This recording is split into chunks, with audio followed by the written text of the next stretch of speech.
Welcome back to That Is Effin Weird. Today's episode is going to be about not Paula Dean. I don't want it's Dolly Parton. I don't know why I get Paula Dean and Dolly Parton mixed up. I don't know. It seems like one and the same person, but that's what we're going to be talking about today because apparently there's been some controversy about her, some conspiracies surrounding her lately with her and Taylor Swift and whoever she's with this week and everything. But yeah, that's what we're going to be talking about today. And just kind of a little bit of an update from last week's episode. Apparently you guys didn't want to listen or hear anything about Andrew Tate, which I found this to be kind of odd. Just because I feel like a lot of people don't know anything about the guy. I didn't know anything about the guy, but yeah, last week's episode didn't do so hot. So let's change things up. Let's do Dolly Parton because she's been around for close to 700 years and everything like that. So today we're gonna learn a little bit about her, where she's from, everything like that, and some mysteries and conspiracies surrounding her. Again, I feel like it's gonna be a wide range. It's gonna be kind of all over the place with her. But again, everyone knows about her and knows everything that she's kind of doing and everything. Famous singer. She's been in movies. TV shows, I'm pretty sure, guest star on quite a bit of stuff. She has her foundation where she gives, kids books up until I think the age of 5. So that's pretty cool. But yeah, before we get started, just make sure that you always listen to every single one of these episodes because they're awesome. And let's hop right into old Dolly Parton. So Dolly Parton is an American singer, songwriter, philanthropist, businesswoman. After achieving success as a songwriter for other artists, Parton's debut album, Hello Dolly, was released in 1967. So this woman has been kicking it for quite some time, like we had said. Referred to as the Queen of Country, Parton is one of the most honored female country performers in history. Has received various accolades, including 11 Grammy Awards and 3 Emmy Awards, as well as nominated for 2 Academy Awards, including Humanitarian Honorary Oscar win in 2025 and 6 Golden Globe Awards and a Tony Award. Now, see, that's the thing is, I just figured this woman was just a country singer, and that was really about it. I knew she was in a few movies, but I didn't, all of this stuff has to be, besides the one honorary Oscar win in 2025, all of this stuff has got to be pretty much in the past because I don't see her hanging around or doing a whole lot right now. Parton has sold more than 100 million records worldwide, making her one of the most best-selling music artists ever. Her music includes Recording Industry Association of America, certified gold, platinum, and multiple platinum awards, as she has had 25 singles reaching number 1 on the Billboard. Geez, really? 25 singles? She has 44 career top 10 country albums, a record for any artist, as she has 110 career charted singles over the past 40 years. That is just insane. So this whole thing with her and Taylor Swift is starting to make a little bit more sense now, just because Taylor Swift is a country singer, or was at least. I don't know what she is now. And she and Miss Parton here, she definitely has a lot of songs. Parton has composed over 3,000. Well, there you go, 3,000 songs, including "I Will Always Love You," a 2-time U.S. country chart. I don't see, a lot of these songs. I don't know that one. Jolene, that one sounds familiar. Coat of Many Colors, that doesn't sound familiar. 9 to 5, and the only reason why the 9 to 5 one sounds familiar is because I think they made a movie back in the 70s about it, and I don't know, I feel like every sitcom or TV show about women, going back into the workforce was always like that. So I think the Golden Girls might have used that song too at some point. As an actress, she has starred in films. God, I need to read ahead a little bit. Starred in films 9 to 5 in the 1980s.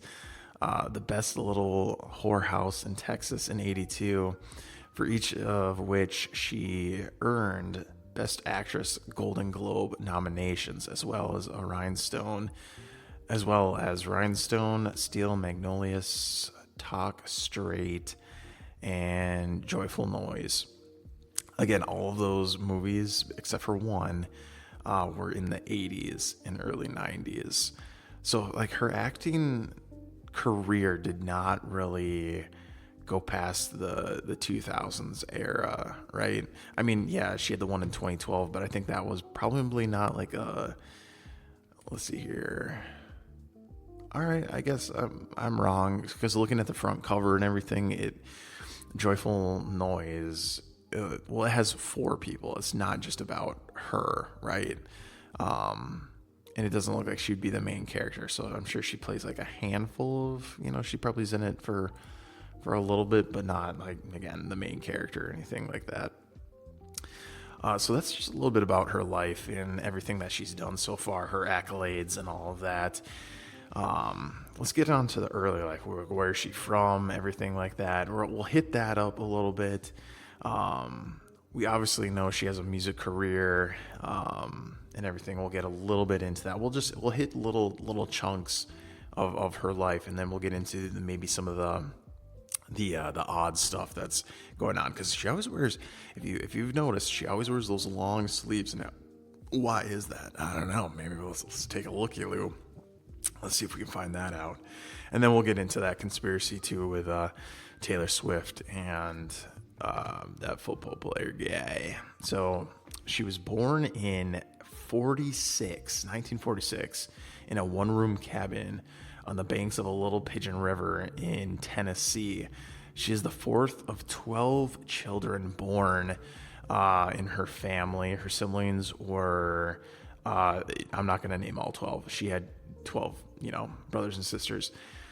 Let's see here. Parton's father, known as Lee, worked in the mountains of East Tennessee, first as a sharecropper and later tending his own small tobacco farm. Let's see here. Parton's mother cared for the large family. Yeah, you'd have to. Parton has long credited her father for her business savvy and her mother's family for her musical abilities, which, I mean, I feel like that's fair to say, and I feel like that's pretty cool, where you can, you see strong attributes from both your mother and your father, and you take those. And I think that's important to kind of note here, is that, like, everyone has their strong suit, you know what I mean? Like, even if you were to reverse the roles, right? If the mom was in the workforce and the dad stayed at home, because that's actually kind of how my family grew up too. Was my dad stayed at home during the day? What we thought, he stayed at home. Not to say he was doing nefarious things or anything like that, but during the day he took care of us, and then when my mom got home from work, he went off to work. So it was like we were exposed to, like, both aspects of having a father figure at home and a mother figure at home, and then both of them were in the workforce. So, but I digress. This is about Parton. So Parton has described her family as being dirt poor. Parton's father paid missionary Dr. Robert F. Thomas with a stack of cornmeal for delivering her. Later in life, Parton wrote a song about Dr. Thomas. She also outlined her family's poverty in her early songs, Coat of Many Colors, and The Good Old Days When Times Were Bad. Let's see here. Music career. Parton began performing as a child, singing in local radio and television programs in Tennessee. By 10 years old, she was appearing on the Cass Walker Show. It's a radio show in Tennessee. At 13, she recorded the single Puppy Love on a small Louisiana label, appeared on the Grand Ole Opry, where she first met Johnny Cash, who encouraged her to follow her instincts regarding her career. Well, that's pretty cool. And again, like, I feel like I see this a lot too, is famous people seeing other famous people earlier in their lives. Who was a good example of that? I think you had, like, Michael Jordan and LeBron James. There's a picture of those two, like, early on.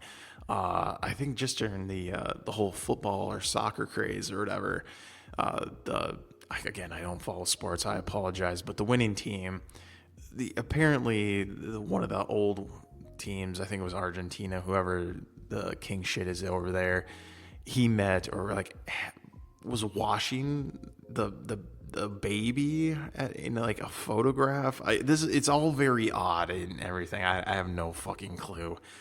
But he was washing that baby, that one, just this last one.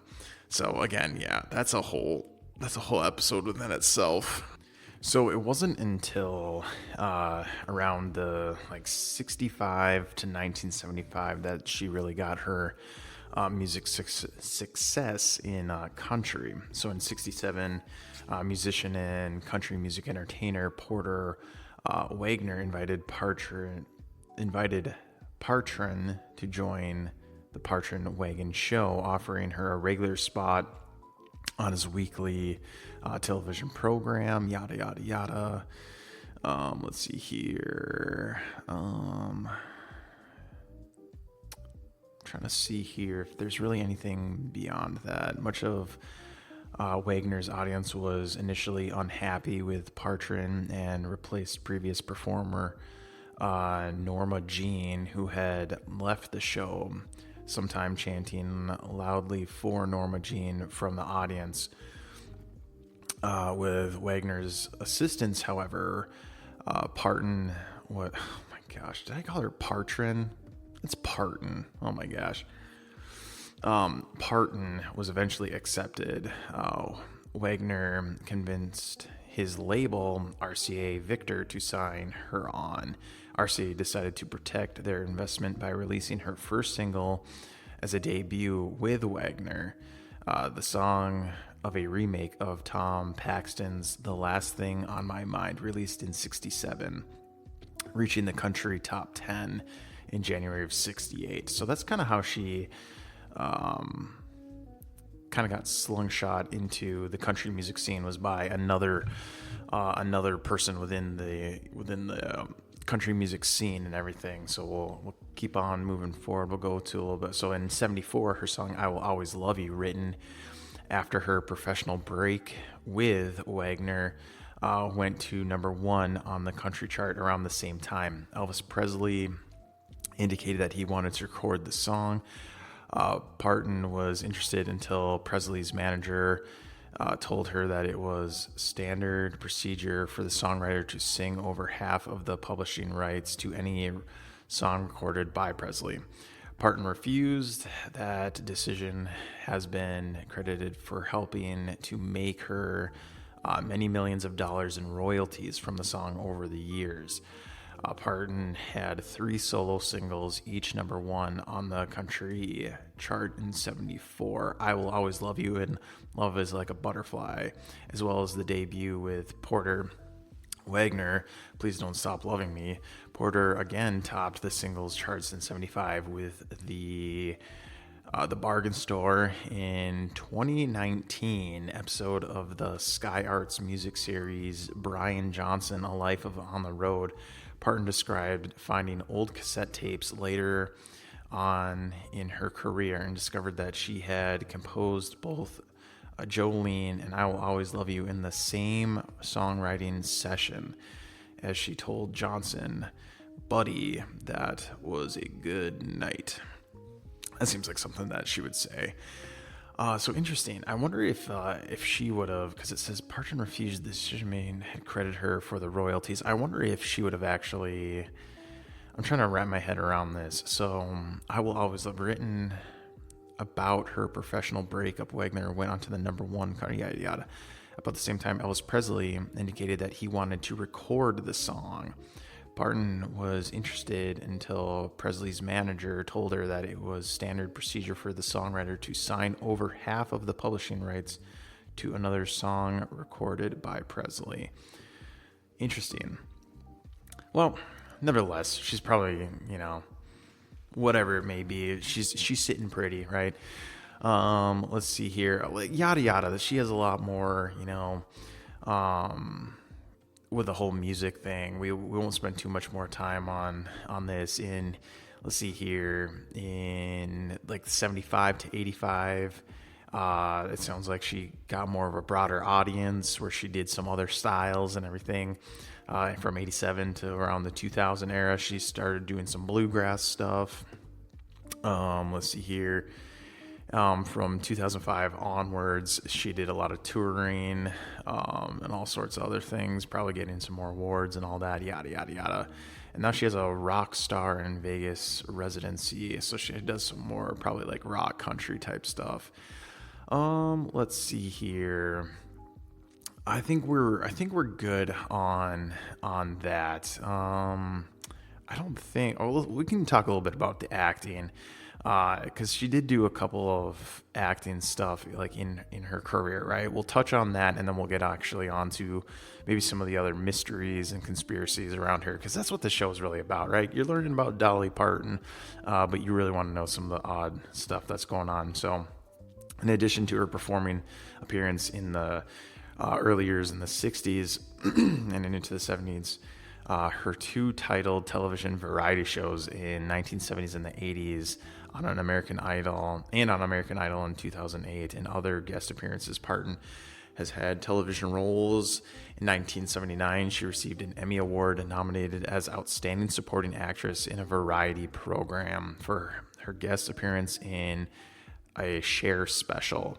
During the mid-1970s, Parton wanted to expand her audience base, although her first attempt at television variety show Dolly only lasted a year, had high ratings. It lasted only one season, with Parton requesting to be released from her contract because of the stress it was causing on her vocal cords, which makes sense. In her first feature film, Parton portrayed a secretary in a leading role with Jane Fonda and Lily Tomlin in the comedy film 9 to 5, which we had talked about that. She wrote the song for that one too. Good song, I guess. The movie highlights discrimination against women in the workforce, created awareness in the National Association of Working Women. They received nominations for a Golden Globe Award for the Best Actress, Musical or Comedy, and Golden Globe Award for the New Star of the Year Actress. Parton wrote and recorded the film's title song, which we know received nominations for the Academy Award for Best Song and a Golden Globe Award for Best Original Song. Yeah, that really doesn't seem... Let's see here. It also reached number 1 and Hot 100 chart. It was number 78 on the AFI's 100 Years, 100 Songs list released by the American Film Institute in 2004. 95 became a major box office success. It's just talking all about that movie. Let's see here. In late 81, Parton began filming her second film, the musical film Best Little Whorehouse in Texas in 82. The film earned a second nomination for a Golden Globe Award for Best Actress, Motion Picture, Musical, or Comedy. The film was greeted with positive critical reviews and became a commercial success, earning over $69 million worldwide. After a 2-year hiatus from films, Parton was teamed with Sylvester Stallone for Rhinestone in 84, which... If you haven't seen or heard of Rhinestone, go take a look at it, or just watch the trailer for it. It's kind of it's a weird one. It's a weird movie. Her dad in the movie, if anyone has seen the movie Misery, her dad is the cop from Misery, Buster.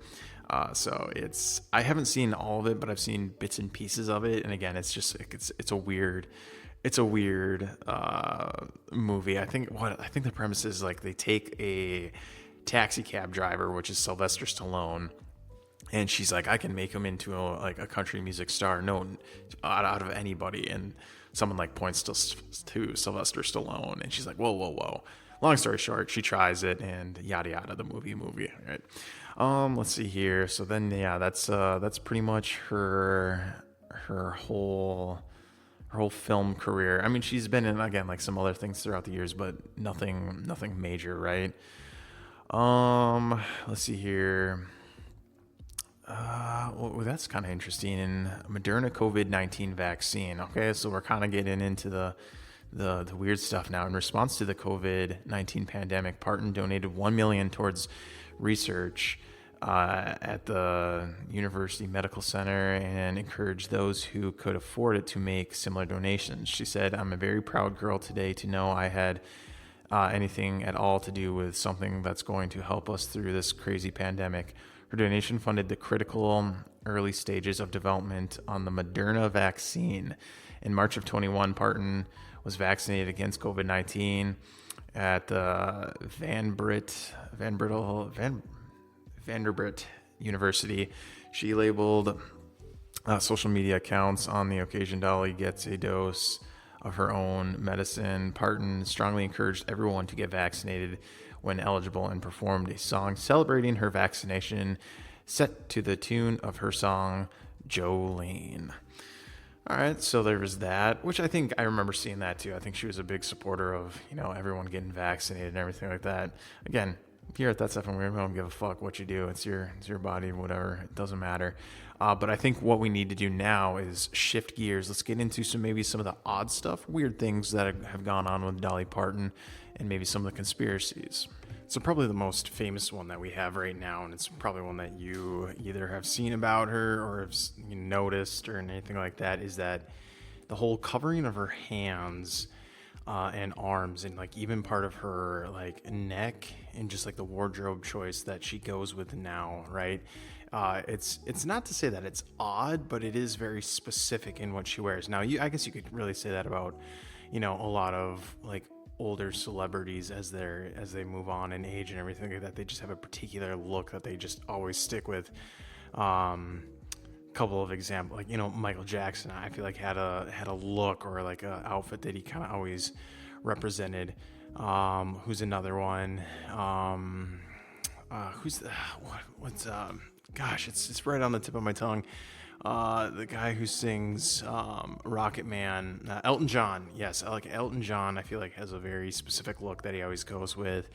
But let's see, what's the mystery behind it, right, with Dolly Parton? So this next batch of information is coming from thelist.com. So Dolly Parton's devoted fans have surely noticed her pungent wearing of long sleeves, fingerless gloves, or what often appears to be high-necked flesh-colored bodysuits. The reason behind Dolly Parton's particular fashion choice has been the subject of speculation, with Parton herself attributing it to the desire to hide her tattoos. In 2017 interview with Vanity Fair, the iconic country music disclosed that she had multiple smaller tattoos done to cover up some scars from various medical procedures. As she knew the ink would make a splash in the media, she began covering her arms to maintain a level of privacy. However, according to insights from The Sun and Parton's creative director, Stephen Summers, there's another aspect to the story. Summers explained, people always ask why she wears sleeves. Well, she's 73 years old, and she doesn't like her elbows. She doesn't like her hands. It's a normal woman thing. And nevertheless, covering Parton's unusual opt for making quite the fashion statement. So the star definitely worked her way around this strange thing about herself. Now, what do you guys think about that? Is that particular true? Do you feel like, as I guess the Stephen Summers says, it's just like it's a woman thing, like as they age, they just don't like bits and pieces of themselves. Do you think it's tattoos that she's covering up? Do you think it's scars, or do you think it's her age and she doesn't like the way her body has aged, so she covers it up? I don't know. I guess there could be a lot of different things, or it could be, maybe a mixture of both. Maybe she does have some stuff, and maybe she has some tattoos, or she just doesn't like the way she looks, so that's what she goes with. And again, I feel like that's maybe what some stars end up doing is that there's a giant fucking spider. Oh, there's a giant spider in my room. Oh my gosh. Interesting. Two spiders are totally duking it out right now in my recording studio. If anyone knows that my recording studio is in my garage, so it's there's a lot of spiders and creepy crawlies in here. But I digress. But speaking of spiders and old things, Dolly Parton because of her age. I think I would almost agree with like maybe she doesn't like the way that she's aged, or she doesn't like. Because who's another one? It was gosh, the Madonna. Madonna, I feel like she has had a lot of work done recently because she hasn't liked the way that she's aged. And I think this is also a thing about just like being in the spotlight, and just the thing with being famous is that, you have a lot of cameras and you have a lot of eyes on you. So you have to maintain, a certain image, or that's kind of like what's expected. Maybe not what's expected, but like, it's just one of those things where, it's, again, like the media, they're gonna say things that may or may not be true. So why not just like, what, I'm not even gonna deal with it. I'm just gonna cover things up, whether it be true or not. As far as like the whole tattoos or whatever, like people are gonna notice. You have a fan base, right? And she's been around for a really long time, since 65. So yeah. Let's see here. Let's go on to another one. The entrepreneur hasn't ridden any of the rides at Dollywood. Interesting. Renowned for her talents, Polly Darton I'm just going to start calling her Dolly because I keep fucking up her last name. Dolly Parton has expanded her entertainment ventures into the realm of theme parks with the establishment Dollywood in Tennessee, a thriving attraction since '86, driving inspiration from her childhood and life experiences. The park boasts an impressive selection of attractions, including different types of roller coasters, swinging rides, and more. Despite the ground's extensive offerings, Parton herself has never taken a spin on any of the rides. In 2019, an interview with New York Times, Dolly candidly admitted that she is far from the adrenaline junkie and lacks the courage to experience her own creations at Dollywood. I have a tendency to get motion sickness, she explained, humorously remarking, also, I'm a little bit chicken. However, it's not fear of the rides that keeps her away. Parton doesn't want to mess up her impeccable appearance. The superstar quipped, with all my hair, I've got so much to lose, like my wig or my shoes. In real Dolly style, she concluded, I'm going to have some handsome man mess it up. I don't want some ride doing it. Wow.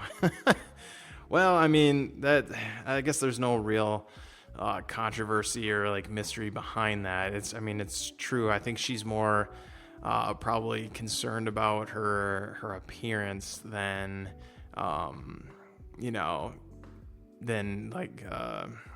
fear of motion sick or having motion sickness. Maybe not. Maybe it really is, because I know there are people where like going on a small ride can really mess with you. Dolly Parton has an extensive collection of wigs. I mean, that's another thing too, is like, I'm not sure how long she's been repping the wig thing, or what her natural hair looks like. I'm going to look up really Dolly Parton with no wig. There's an AI image of just her like bald or whatever. I don't think there's going to be one with no wig. I think she's pretty dead set on, if she's out in public, she's gonna have that wig on. Nothing, there's no like quick Google search does it show her with like her natural hair. There looks like there's one, but that doesn't even look like, and maybe that's the thing, is like there's one image that does, like, she's in like a tank top, she has like a Starbucks coffee or whatever, and like it doesn't even look like it's Dolly Parton. I don't know, it's hard to describe. It looks like a completely different, it looks like it could be her, right? But then again, I don't know, because in this picture, like the whole rumors with like her wearing long sleeves and like everything, this woman does not have long sleeves on at all. It's one of those images where it's like, okay, yeah, that could be her, but the fact that she wears long sleeves all the time, you think it would be something where you just catch her without the wig on, not every single thing. Let's see here. I don't think, honestly, I don't think there's a picture out there. She's done a really good job with making sure that when she's out in public that either A, people don't know about it, or two, she's all dolled up and everything like that. She's not gonna, let's see here. I'm gonna actually, so the image search doesn't look like there's anything coming up. A rare glimpse of Dolly Parton without her wig, country thing. Let's see here. Yeah, so like even like there's a picture of her that has to be from the 70s. She's got a huge wig on and everything like that. But why did she even start wearing the wigs in the first place? That's the thing. A rare look at Dolly Parton without a wig. I mean, like there's one definitely from the 70s from Dolly Parton and her Instagram, it looks like, or her Twitter account, that it does not look like a wig. And it shows her like, yeah, this is me without a wig on. Her hair looks fine. I don't know why she decided to start repping these wigs and everything like that. Yeah, so that other picture, I'm not sure if that's actual legit or not. Let's see here. I'm going to try one more search to see if there's anything. I don't always wear wigs in my daily life, but always still poof up my hair for their women in Hollywood issues. I still like to have that flashy hair when I'm around home. I wear my little scrunchies, but I always put on some makeup and fix my own hair so as cute as I can fix it. Wigs are just so handy. I'm so busy and I have so many choices. I've never had a bad hair day, and that's a good thing. I mean, she's not wrong. But yeah, it's just, I don't think there's a legit picture out there with her without her wig on. I don't know. There's a YouTube video that looks like there might have caught something. Let's see here. I am trying to skim through to see. I think that was clickbait, 100%, because there is no picture. Yeah, I don't think so. Well, yep, I'm just gonna flat out say I don't think there's a picture out there without her wig on in public. So yeah, I mean, if you the audience member, if you can find one, cool. If not, whatever. I mean, it is what it is. The woman likes to wear wigs. Do you wear wigs? Let me know if you know that meme. But yeah, she's just kind of, likes wearing wigs. Like she said, she's a busy woman, so she feels like wearing wigs. She has more time to do other things, and I get it, right? I think that's something that, like, people with short hair, that's why, some people just cut their hair short. It's just easy, just toss some water on it in the morning, and then you're good to go. Let's see here. So known for her over-the-top hair, Dolly Parton has no problem admitting she has mostly not hers, that's her hair. The star once famously quipped, "People always ask me how long it takes me to do my hair. I don't know. I've never done it." While wearing wigs is not uncommon, Parton takes it to another level, boasting a collection of hundreds of wigs, each seemingly identical. In 2016, she did an interview with Vogue magazine. She disclosed that she has a dedicated storage space for her wigs. Even on her tour bus, though, she admitted uncertainty about the exact quantity. When pressed about the number, I have no idea. I really can't count them all, adding with a playful tone, "I always make a joke and say I wear one almost every day, so I must have at least 365. Let's see. She doesn't take her makeup off before going to sleep. In the realm of modern day skincare enthusiasts, Dolly Parton marches to the beat of her own drum, defying controversial wisdom of consistently sleeping with a full face of makeup. She has been doing this for decades, confirming that this unusual practice is in her memoir, Behind the Seams, My Life in Rhinestones. According to The Insider, the iconic star attributed the habit to potential natural disasters.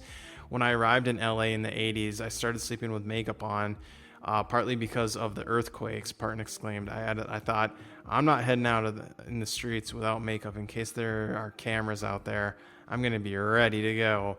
While she doesn't delve into the details of her skincare routine, Parton does make it clear that she removes the makeup upon waking up and promptly applies a fresh layer after washing her face. Additionally, she wants to look good for her husband, even as they drift off to sleep. She has emphasized in a 2021 talk with Wall Street Journal, "My poor husband has to look at me," Parton exclaimed, her reasoning remaining unapologetic, true to her unique skincare approach, despite being married for over half a century. Now, I mean, like, I could see that being like one of those, like, okay, well, that's shallow if your husband, you know, if he can't stand you looking like your natural self, then that's shallow of him. But, you know, like, if the woman wants to do that for her husband, if she feels like that's something that she can do for him, I'm not going to knock her for it, right? And, like, that may be something where it's a conversation where he's like, I honestly don't care either way, right? You keep the makeup on, take it off. I love you for you. And I think that's true that he does, because they've been, like I said, they've been married for over half a decade, or half a century, I should say. So yeah, I mean, good on her for wanting to do that for her husband. But I think the fact that they've been married for so long, I don't think he gives a fuck. The singer seizes each day by waking up at 3 a.m. I don't even think people in the military wake up that early. Being an early riser has its advantages, as Dolly Parton takes it to the next level by waking up at 3 a.m. every day. Despite her hectic schedule, the iconic singer shared with The Insider that her internal alarm clock seems to be set for this early hour. I don't require as much sleep as a lot of other people do, that kind of Parton family trait, she exclaimed. However, Parton doesn't waste any time in the early hours. She kicks off her day with calls and emails, but not before getting her Zen on. As she revealed in 2018 interview with Today, I do my little meditation, I do my little spiritual work, she noted, after which she means business. I get more work done between 3 and 7 than most people do all day because it's quiet and the energy's all low-key except mine. And I would 100% agree with that woman right there. So I don't get up at 3 a.m., but I do wake up fairly early. I like it because I feel like it is just me time, and the rest of the world just seems quiet, right? I guess you could argue that too with like people who stay up late. It's where it's like, okay, I like getting my work done in the evening, like into like the, 10, 11, 12, almost even the 1 and 2 hours. But I mean, you turn on the flip side, she's waking up 3 an hour later. But there's that sense of just quietness and everything just kind of settles down when they're at nighttime, right? So good on her. Beyond her professional commitments, Parton uses her early mornings to prepare a hearty breakfast. Her breakfast for her rarely seen husband, Carl Thomas Dean, which we'll get into in another little bit right here. But yeah, that's some things about her that are, I guess, kind of odd or unique. Not really mysterious or anything like that, but I do think, like, again, those rituals and those things about celebrities that are just like, why do they do this certain thing, right? Again, I feel like some other celebrities have those quirks and everything like that. But let's get into the today.com about Dolly Parton and her husband, right? So this is an article from 2020, so it's about 6 years old now, but there's the conspiracy that her husband doesn't exist, right? And why is that? And it's not necessarily as grand as you may think. I feel like it's one of those where it's like, yeah, that 100% makes sense. So Parton and her husband, Carl Dean, have been married for 54 years. But some fans aren't convinced that Dean actually exists. Parton, 74 at the time, so she's 80 now, discussed the odd conspiracy theory during a recent interview with Entertainment Tonight. A lot of people have thought that throughout the years, because he does not want to be in the spotlight at all. This is all right. The pair is very much married and in love. Parton says that the reason Dean is rarely seen is because he wants to stay out of the public eye. It's just not who he is. He is a quiet, reserved person, and he figured if he ever got out there in that, he'd never get a minute of peace, and he's right about that. I've always respected and appreciated that in him, and I've always tried to keep him out of the limelight as much as I can. He said, I didn't choose this world. I chose you, and you chose that world. But we can keep our lives separate and together, and we do that, and we do, and we have. And we've been together for 56 years, married 54. Parton and Dean got married in 66, and the couple have never had children, though Parton did help raise her siblings. In previous interviews, Parton has joked that part of the secret behind her long-lasting marriage is because of that busy life. They say, how did it last 50 years? I say 47 of those years I was gone. In April, appearance on Today with Honda and Jean, Parton shared some hilarious advice about how to quarantine with someone who you might not see all the time. I would say if you're trapped in a house with them, you might want to be in separate rooms. The reason it worked for me is because I've stayed gone. I can't get away now. I'm stuck there now. I might find out who he is. We may not make it until the next anniversary. Despite the time they may spend apart, Parton says they have always loved each other. We both are very crazy people, and we have a completely different sense of humor. But we just absolutely laugh all the time, and that's been true through the years. I think there's a whole lot to be said about being good friends, but a good sense of humor. Like even right now during this time, I'm always making jokes of some of the stuff. So again, I think everyone's relationships are, a little bit different and everything, and that's fine, right? And I think that might be the key to their relationship and why it works, right? Is that she's gone and she's doing a lot of things, and he might be gone and doing a lot of things as well. And then they come together at a certain time, but it almost seems like it's more of like a friendship and then like an actual like traditional type marriage. But I'm sure it comes and goes in waves, right? I'm sure like they spend a lot of time together, and then there's times where they don't spend a lot, because she's not out touring like she used to, or she's not out doing as many things. But it's one of those where it's like I think that's very healthy for a relationship, where you can, you have your life, I have my life, and it doesn't need to be merged. It doesn't need to be together. And I think that's why a lot of celebrity marriages and relationships fail, is because they live in that same world, right? And to some extent you could say, well, then there's that understanding where it's like, all right, you're in the same world, what I have to go through, so there should be that understanding. But maybe in some aspects it's better to have that separate stuff, and that's good to have. I think everyone needs to have their own hobbies and interests outside the marriage and everything like that. Oh, who am I don't really know or anything like that. I'm just talking my ass. But it seems to be working for them, so that's really cool. But before we totally sign off and everything, I want to try to find something more out there, something more odd or weird, or kind of just like, I'm not gonna lie, I did scroll through this, and I did try to find something really out there, and there's the one where Dolly Parton is actually a man.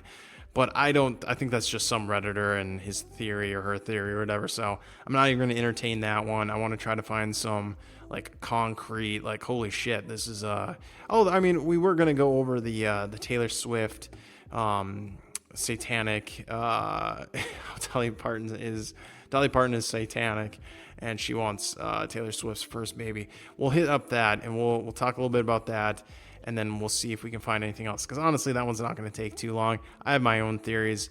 I'll try to pipe in the audio so you can hear it and everything. I need to figure out how to do that. Taylor and Travis, it's Dolly, and I was just told that you two are making a donation of $2 million to my imagination library. Thank you, thank you, thank you. I'm blown away and overjoyed with that gratitude. Now, it's evident that you two have made giving back a key part of your lives, so, hey, when you have your firstborn, can I have it? Because that is going to be one special baby. You know, the mission of the Dollywood Foundation is to dream more, care more, learn more, and be more. And thank you again for your very generous gift. And we'll continue that mission, even in bigger ways now with your money. So thank you, and know that I will always love you. Mwah. Okay, so what you heard right there was Dolly Parton thanking Taylor Swift, and his name is Travis, apparently. I didn't know his name, but anyways, what you heard right there, was the audio. And what's going to be kind of difficult, because you're just catching the audio of this, right, is what people are saying about this and why the whole controversy is out there is that what she's doing with her hands might come off like some sort of satanic symbol. So like if you've looked into any of the like conspiracy subreddits or like if you follow any of that stuff, there is always like the all-seeing eye where a lot of, famous people will get their pictures taken or their photographs and everything like that. And then they have like the triangle they do with their hands and then peering through it. So there's that. If you haven't heard about it, it's kind of interesting. We haven't covered it yet here on That's Effin' Weird. That might be a good topic to cover, is like symbols and, things like that with conspiracies and all of that. But I think what's going on is that what she's doing with her hands looks like it could be some sort of satanic thing. So this is from the whiskeyriff.com. I've never heard of them, but some people actually, this is what it's saying. Some people actually think Parton was flashing satanic hand symbols while asking for Taylor Swift and Travis' first child. So let's go a little bit into this. So along with the 4th of July and America's 250th birthday, the biggest story online this weekend, obviously, being the wedding between Taylor Swift and Travis. Didn't know that happened. The pop star and the tight end for Kansas City Chiefs tied the knot on Friday in a star-studded ceremony at Madison Square Garden. But before their big day, the couple made $26 million in charitable donations to 20 different organizations around the country, including Dolly Parton's Imagination Library. If you're not familiar with the organization founded by the country music legend, there's an amazing organization that mails out free books every month to children under the age of 5. And given Taylor's ties to country music, it only made sense for them to choose Dolly's charity as one to support with their donations. Well, after the $2 million donation came in, Dolly herself took to social media to share a video thanking the two. And then you heard the audio, and it's just doing a recap of that. Harmless enough, right? Well, in the video, Dolly made some offhand joke about wanting the couple's first child. Again, harmless, right? It's just Dolly making a joke about how special they are. Well, some people apparently didn't see it like that, because there are quite a few people who have taken to social media accusing Dolly Parton of flashing satanic hand symbols and citing this line as proof that she's in the Illuminati.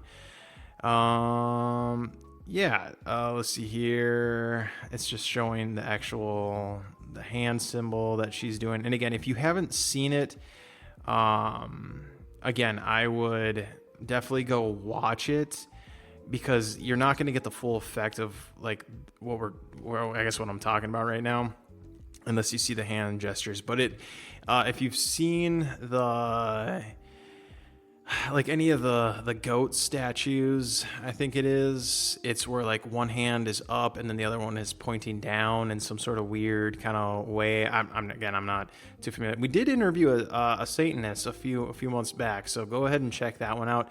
But something we didn't talk about was the specific hand stuff and everything like that. But nevertheless, let's continue to read what the article says.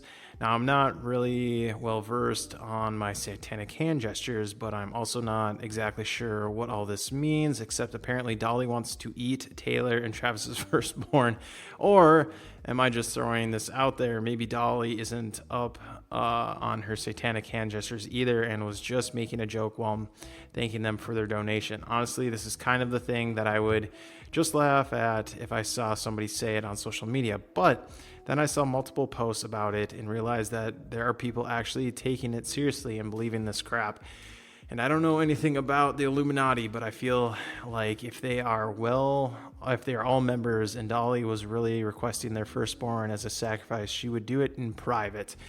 Can't make this kind of stuff up, yada yada. I just have a hard time believing that the woman behind I'll Always Love You and Jolene with the voice of an angel is actually the devil worshipping Satanist eating celebrities. This article, let's see here, was written by Aaron Ryan on July 6th, 2026. Yeah, so but here's the whole thing with all the conspiracies and everything like that is that, and I feel like, again, after the whole pandemic and everything like that, what a lot of people were saying as far as like the conspiracy theories, like a lot of stuff were coming out that were like, a lot of things that were conspiracies were actually turning out to be true. Again, I don't have any right off the top of my head, but I feel like that's kind of what was going on around the time was that, things were getting exposed. People were actually doing things. And I think what it really was that whole Epstein list, right? And how there was an island and it was like, and again, like you didn't want to believe it that like, okay, hey, people of power are going to a private island and doing nefarious stuff. Well, actually it turns out that is true. And that's what was going on. So I think that's what people are gravitating to. So like when things come out like this, I think people, I think are like, well, that one major thing was true. People are actually doing these things. So why can't this actually be true? Again, I don't know. I think it's just Dolly Parton being Dolly Parton. Cause I think with her age, right? She's 80. I don't think she was really throwing up any sort of satanic gestures, right? It is odd, like I will say this, right?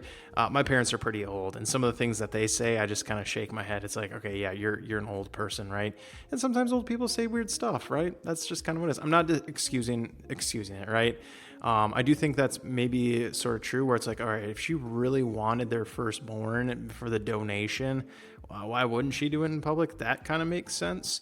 But again, I almost feel like it's one of these things where I don't know. I don't know if this is legit or not. If she's, I don't think she was. I don't think she is.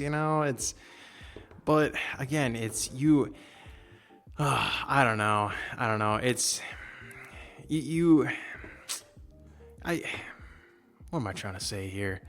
I don't think the woman. I hope that she isn't into eating small children and wanting the firstborn of people, but I think she's just old.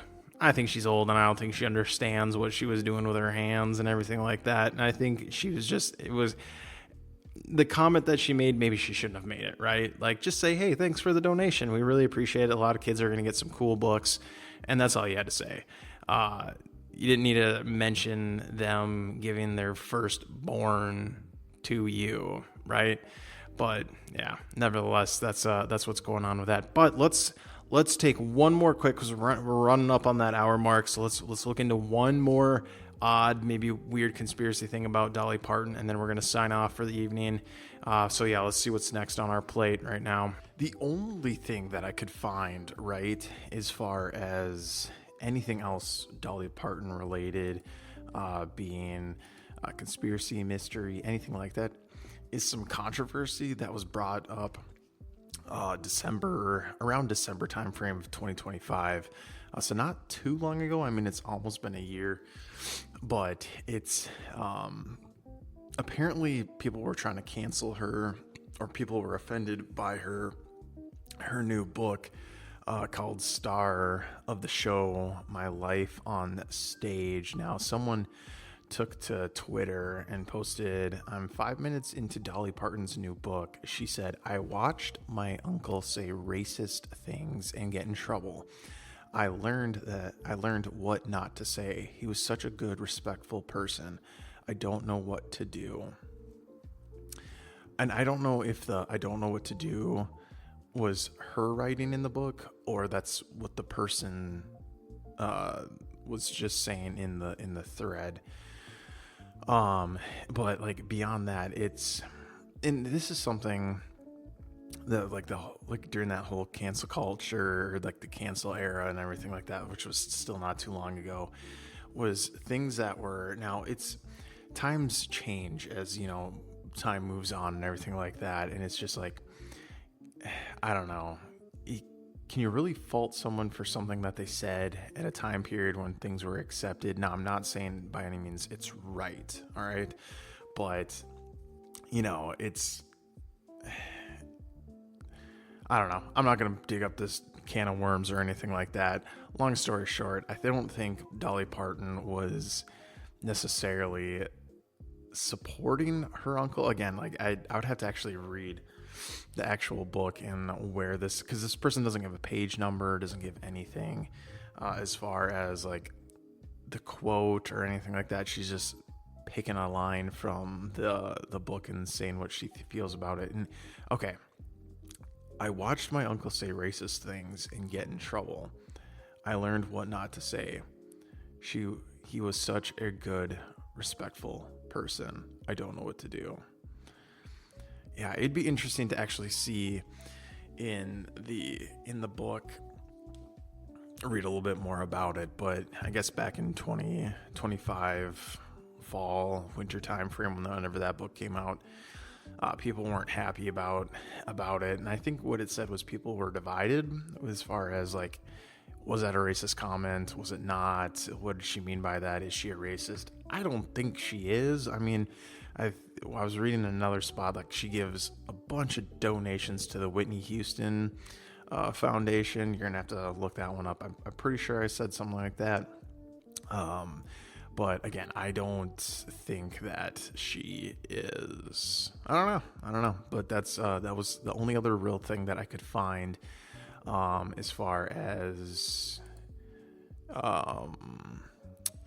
like controversy. And then also too, at the christiantribune.com, country music legend Dolly Parton slams Satanism, praising God in stunning performance. Legendary sensation Dolly Parton blasts Satanism and righteously stood up for her deeply held Christian convictions in a stunning debut of society's crumbling religion. Parton laid into Satanism shortly before performing a powerful rendition of her classic Go to Hell. My brother and sister and I here to tell you that Satan is real. He is real, and he's walking around among us trying to destroy everything that's good and beautiful, Parton stated during the NBC Christmas special in December of 22. He wants to break our hearts and our minds, destroy our dreams and plans. He wants to tear us up in tiny pieces, break us down, and send us straight to hell. Parton then added, oh, my God can do anything. My God can heal the sick, mend broken hearts, and take our souls to heaven. So Satan, listen up. In God's name, I revoke you. I stand up in his arms, look you in the eye, and laugh in your ugly face. That came around when she was singing a song about Satan. In it, she sings, take your wars and your politics, your lust and your greed, and go to hell in a handbasket. She continues, you're a cheat, you're a liar. Okay, it just talks about the lyrics. Let's see here if there's anything else. Further in the quote included the good book. In the book, The Faith of Dolly Parton, she said that A belief in God is essential. Continuing, she exclaimed, you have to believe in something bigger than yourself. She added, explaining her faith tradition. She grew up believing that God, all things are possible. So the whole, her being a Satanist and everything like that, don't know if it's necessarily true, but again, this was in 2022. Maybe she switched religions. Who knows, right? Or actually, this was written in 2024, but her performance was in 2022. I would also like to state that I did find some hand gestures in symbology for Satanism, or some meanings behind it and the symbology. So I'm gonna put that on Twitter. I don't know. Maybe that might get taken down. I don't know. I'll find some place to put it. I'll either put it in I'll put it in our Discord for sure, because I won't take it down or whatever. And then I'll toss it up into Twitter just to see if it gets taken down or not. I mean, it shouldn't. I don't know. This one might be odd, but I did find some hand gestures. The one that she's throwing up is the Karna Murder. It's a gesture which demons are expelled. Let's see here. And the one that I see a lot of, like, the whole symbolism, is the Kespanana, two hands together in the gesture of sparkling the nectar of immortality. I feel like a lot of politicians do it. It's like they have their hands together in front of them and they're like pointing down. I feel like it's just like a natural thing to do. And again, I feel like that's what Dolly Parton was doing. It was just like, she was just doing shit with her hands. It was nothing nefarious about it, but nevertheless, found some stuff about it. I'm trying to see let's see here. Let's make sure this is the names that shall not be named. This is from qcvoices.commons.edu. So that's where I'm pulling this from. EDU education. It might be a little bit, helpful. Yeah, there's a on the website. I'll post this website too. It has a bunch of politicians with that exact gesture, that like their hands are together, kind of pointing down. I'll take a look through this website, but nevertheless, I don't think she was purposely doing that. I don't know. We'll see. But what do you tell me? You tell me. What do you think as far as, was Dolly Parton actually doing something?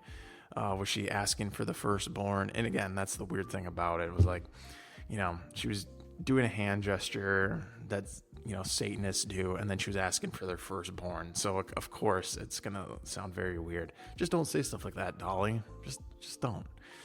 But nevertheless, that's everything, and all the weird stuff about Dolly Parton. As you can see, it wasn't too weird, but I thought it would kind of go out of my comfort zone. Like I wasn't sure about this episode, but apparently the Andrew Tate one, like I said last week, didn't do so hot. So maybe this is what you guys want.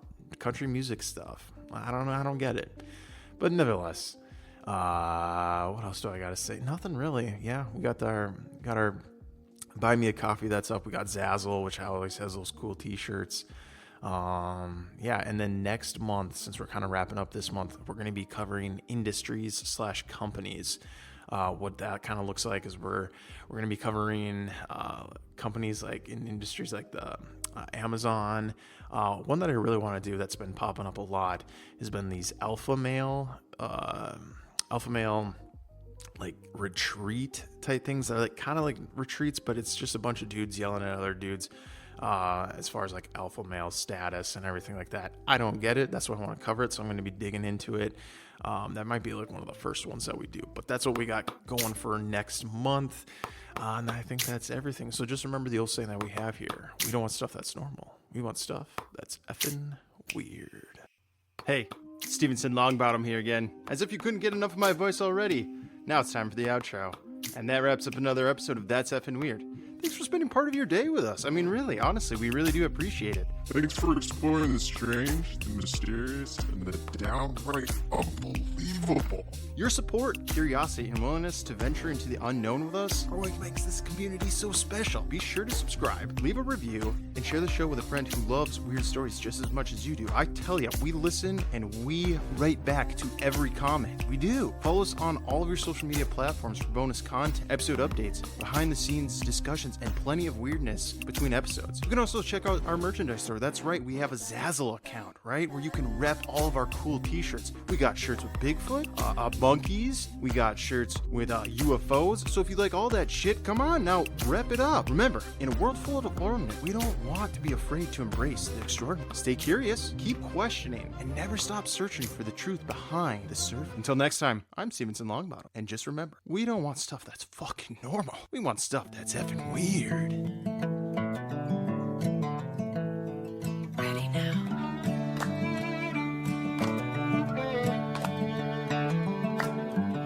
Barefoot on red dirt floor,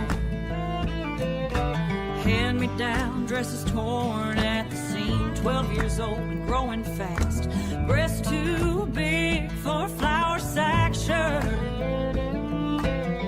hiding behind the barn post, ashamed of every inch of me. Supper's thin back then, salt pork and boiled greens. Now look at this Tennessee frame, thick hips and a heavy chest.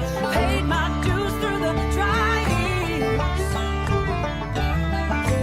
Worked the dirt and weathered the cold. These soulful arms are ready now to cradle my firstborn child.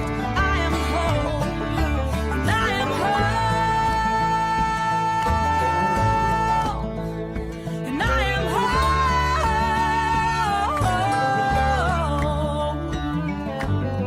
Pistons pumping down at the mill, iron rhythm in the valley dirt. Used to think my weight was a curse, too much woman for a small town I. Now my heart beats like a heavy drum, rich blood flowing in my veins.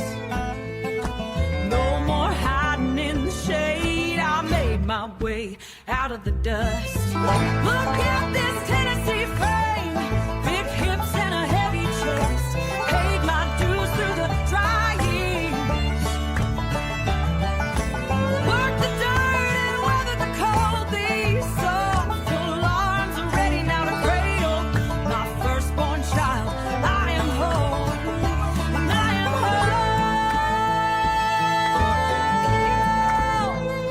and I am whole.